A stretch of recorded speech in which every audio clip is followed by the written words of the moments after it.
As Emerson said, you become what you think about most of the time. Earl Nightingale, in his Strangest Secret of Success, simply said that you become what you think about all day long. In computer language, they have an expression, GIGO, which means garbage in, garbage out. But it also means good in, good out. Now, if the human being was like an animal, and that we were programmed permanently and could never change our instincts and our responses, then we would have no hope. But the good news is that everything that we have learned, we can unlearn. That everything that has been programmed into us can be deprogrammed and can be overridden with new programming. Programming your mind for success. You know that a computer, if you program a computer, it simply operates on the basis of the computer, on the basis of the programming. If you want to get different results in your outer world, you have to put in a different program for your mental programmer. So this is how we do it. We say your self-concept is your bundle of beliefs inside that determines everything that happens to you. Remember, all change begins with a change in your self-concept, the way you see yourself and think about yourself and believe about yourself.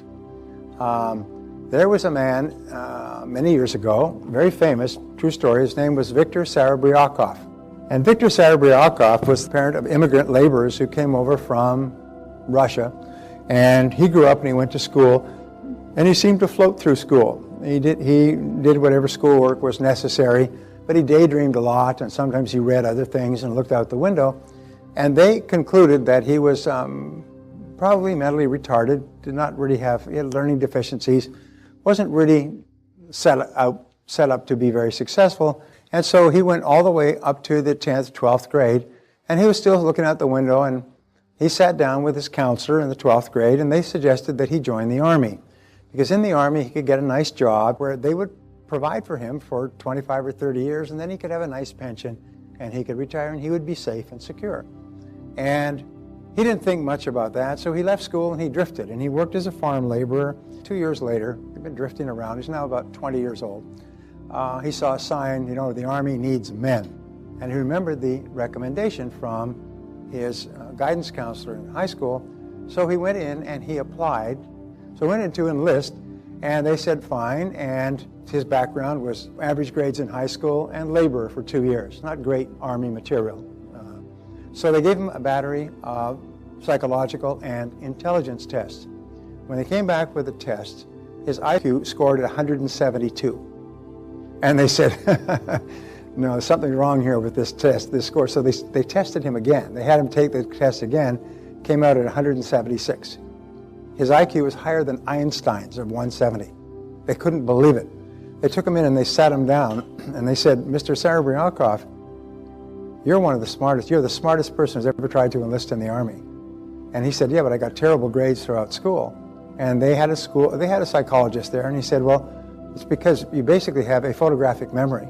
You memorized everything there was to learn in school. The instant it was first mentioned, it was completely boring for you. That's why you're looking out the window all the time. He said, that's true. He said, I never failed an exam because he learned everything like a sponge absorbs water. They said, Mr. Serebryakov, if you'll join the Army and you'll go into our nuclear physicist training, we will put you through university if you will stay in the Army for 4 years after your degree. And he said, sounds good to me. When his time was up at 30, he started his own company, which is in Los Angeles, and Serebryakov Industries. Within something like 2 years, he had 6 major high-tech patents, each of which was sold and licensed for millions of dollars. By the time he was 35, he still lives in Los Angeles today. He's worth millions and millions of dollars, one of the brightest people that they'd ever seen in terms of his creative ability.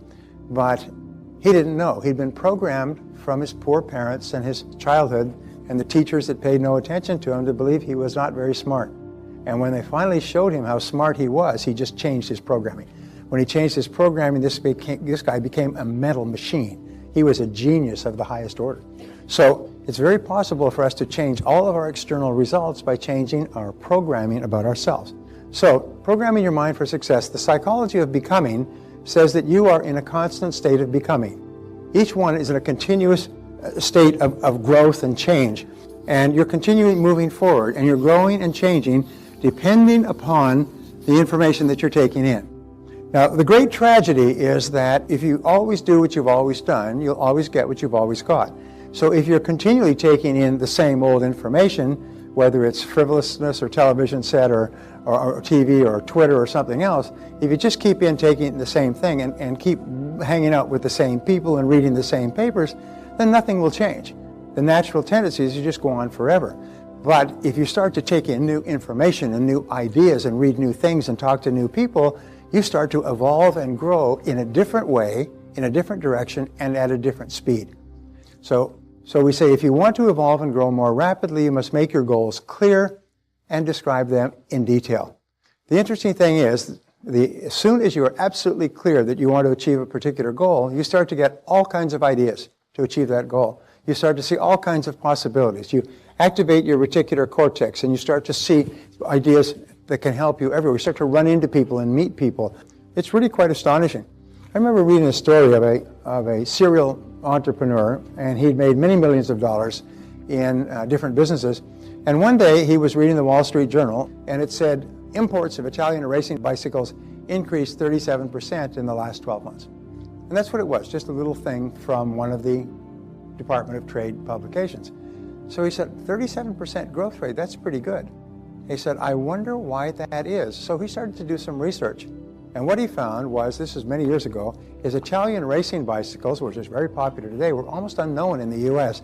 He got in touch with the major Italian bicycle manufacturers. He opened a store.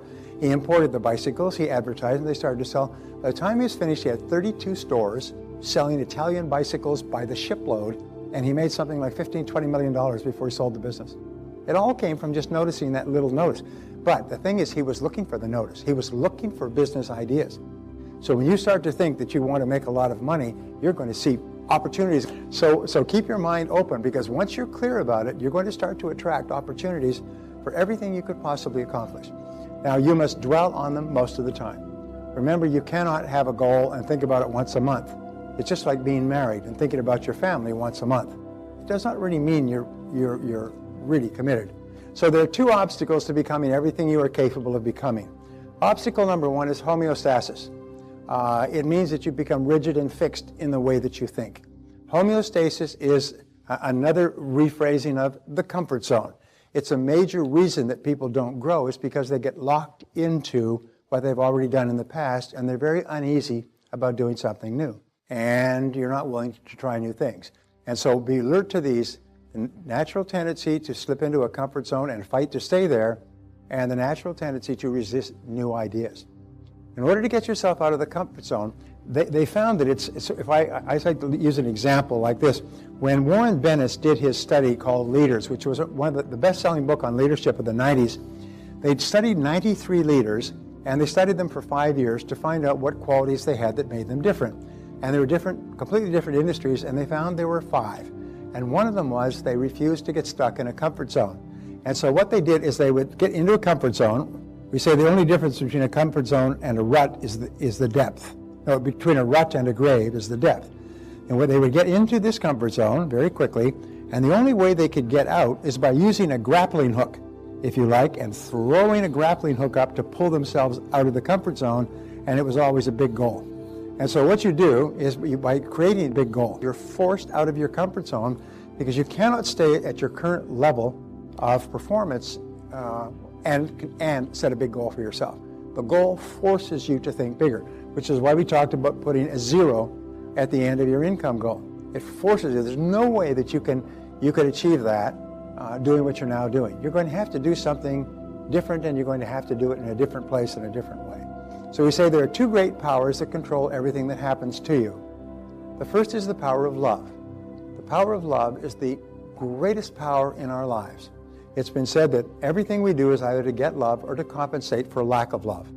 From the time we are children, moving from discomfort toward comfort, moving from pain toward pleasure, we're always striving to get the unconditional love and affection and respect of the people who are most important to us. And remember, I said earlier that we strive for all of our adult life to compensate for what we felt we were deprived of as children. The second great power that controls everything that happens to you is the power of suggestion. And you and I are inordinately suggestive in that we're constantly affected by the suggestive elements in our world. Everything counts. Every single word we hear, every conversation we have, every song we listen to or news story, everything we read has an effect on us, and it's helping us or hurting us. Everything counts. Everything counts.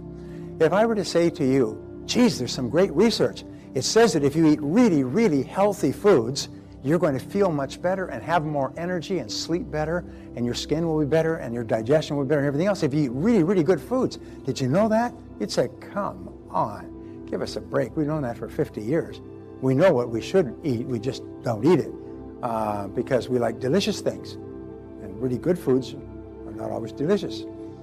So, of course we know that, but if I were to say that everything that you take into your mind affects your personality and your temperament and your self-confidence and your goals and your clarity and your intelligence, it has a profound transforming effect, you'd say, wow, that's an interesting thought.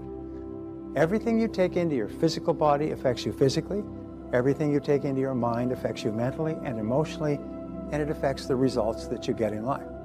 Number 7 is the law of emotions. We say every decision that you make is based on emotion of some kind. The stronger emotion will dominate a weaker emotion and will determine what you do. In other words, if you have an emotion of desire to become successful in your work, but you have an emotion of fear and insecurity, you don't want to lose your security, whichever emotion is the most intense is the one that will dominate the other. There's a story of the old Indian chief, and he said, I have 2 wolves, he said, on either shoulder. The black wolf on one shoulder is always luring me to do things that are not good for me. And he said, the white wolf on the other shoulder is always encouraging me to do things that are good for me. And the person he was talking to said, which is the wolf that dominates? And he said, the one I feed. The one that I pay the most attention to is the one that dominates my thinking. So you can actually, by continually thinking about what you desire, you actually cause that to become more intense, and you cause the fear that's holding you back to become less and less. And so pretty soon the desire for success, happiness, achievement is much greater than the fears that hold most people back. And you do it little by little, just by dwelling on it over and over. And so that eventually becomes your stronger emotion. So we say the law of expression says, whatever is impressed is expressed. This comes from Aristotle, by the way, the law of expression. In other words, whatever you take in to yourself, you read, listen to, talk about, and so on, you express in your life and your conversation. You can always tell what's going on inside a person by listening to their conversation, because they're always expressing what they're thinking about. So whatever is impressed is expressed. So be very careful that you impress into your mind only really positive things, because those are what will be expressed. And you only want to be expressing really positive, healthy thoughts. So number 9, the law of reversibility. This is one of the great laws. And what it says is this, is if you achieve a certain level of success or good health or happy relationships, that accomplishment will create a subjective state, a feeling or emotional state that goes with it. In other words, if you win something, you feel like a winner. And you act like a winner, you get the emotion of winning from the act itself. But what happens is the objective reality, the fact of success, creates the subjective state or the emotion. And this is what we say, so that if you are a winner, you feel like a winner. But if you are not, haven't been a winner, if you create the feeling, just think how you would feel if you succeeded in this area. And you start to think and create a visual picture of yourself succeeding. So the principle of reversibility says if you really feel great about yourself, you'll behave in a great way. But if you don't feel in a great way, you can create the feeling within yourself, or you can act your way into feeling. You can act like you're already successful and you create the feeling. Or you can feel that you're already successful and it will create the action. So it's really important. This law of reversibility goes back and forth. What William James of Harvard says, that if you do not have an emotion, but pretend as if you already do have the emotion, you'll experience the emotion that would go along with the success. So we say, imagine that you have your goal already. Imagine that you're already at your goal. Get the feeling, create the feeling as though you were already a big success, as though you're already successful, as though you already were achieving what you achieved, and then replay and recreate that feeling over and over again. And the law of practice says that whatever you do over and over again, often enough becomes a new habit. So you can develop new habit patterns of thought and action just simply by repetition. Every habit you have today was by repetition, so you can cancel the old habits and start new ones. A new habit takes about 21 days to develop. So follow a 21-day positive mental attitude diet and resolve that for 21 days you're only going to think and talk about what you want, and you're not going to think and talk about things that you don't want. Your goal is to become a purely positive person so that you're just positive all the time. And if you have a setback or an obstacle that causes you to become upset or angry, you bounce back quickly. My friend Charlie Jones used to say, it's not how far you fall, but how high you bounce that counts. And so what you do is you just pre-program yourself, and this is one of the great pre-programmings that I learned, is that no matter what happens, I will respond to it in a positive way. You need 4 qualities to make great changes in your personality and your character. Quality number 1 is desire. The only real limit on what you can accomplish is the question, how badly do you want it? Many people think, well, I want to be this and I want to be that, and I want to be rich and I want to be thin, and I want to be successful and I want to be happy and I want to have a great relationship or marriage. But people in mental institutions have the same wishes. These are not goals, they're just fleeting wishes. I call them cigarette smoke goals. They just disappear in the air. Because then they want to go party and they want to go drinking, they want to go have fun with their friends, and they want to tweet and they want to waste time at work and so on. So they want all of these conflicting things. The achievement of one, the time wasters, makes it impossible to achieve the others that are worthwhile. They want to eat whatever they can eat, they want to live without exercising and so on. So the question is, how badly do you want it? And if you really want it badly enough, then what happens is you stop doing the things that are contradictory to it. Decision. You must be willing to do whatever is necessary to achieve your goal. Now I have to give you a word, and this is one of the great words, and it comes from about a 30-year study. And I said, what is the difference between successful people and failures? And the conclusion was willingness. Now willingness means that successful people are willing to do whatever is necessary to achieve the goal. They said unsuccessful people are willing to do many things, but just not everything. They're willing to work hard, but not stay late. And they're willing to work during the week, but not on the weekends. And they're willing to upgrade their skills, but they don't want to take time away from reading the sports pages and watching the football game. And they're willing to exercise, but they don't really like to sweat too much, you know. So they're like really gentle exercises, like getting up from the couch and getting back down again. So decision. Make a decision and then be willing to do whatever is necessary within law. I'm not saying be dishonest, but be willing to pay the price. Be willing to pay the price. Discipline is the master key to riches. And this is really the most important key of all, is the ability to discipline yourself to do it whether you feel like it or not. To just keep on keeping on until it becomes a habit. But remember this, wherever you are today, you've gotten here by the things you have done or failed to do in the past. Wherever you want to go in the future, there's no limit because you can control it. And when you start to practice self-discipline, which Napoleon Hill called the master key to riches, when you start to practice self-discipline, it becomes easier and easier. And here is the great discovery, is that every act of self-discipline raises your self-esteem and your self-confidence. Every act of self-discipline deepens your persistence and your determination. Every act of self-discipline makes you stronger and more confident in yourself. When you practice self-discipline, you actually build yourself as a person. And that's why you find that the greatest men and women in history have worked on themselves, like working out with weights, to become very disciplined and focused in doing the things that they need to do to be successful. So every step you take toward becoming more disciplined actually raises your self-esteem and self-confidence and makes it easier for you to take the next step. So self-discipline is really the master key to riches. It's the foundation skill that makes everything possible. If you develop discipline, which is a learnable skill, you can accomplish anything in life. You can achieve any physical, mental, emotional, or spiritual goal. And especially you can achieve any financial goal if you just simply develop the disciplines that are necessary to achieve it.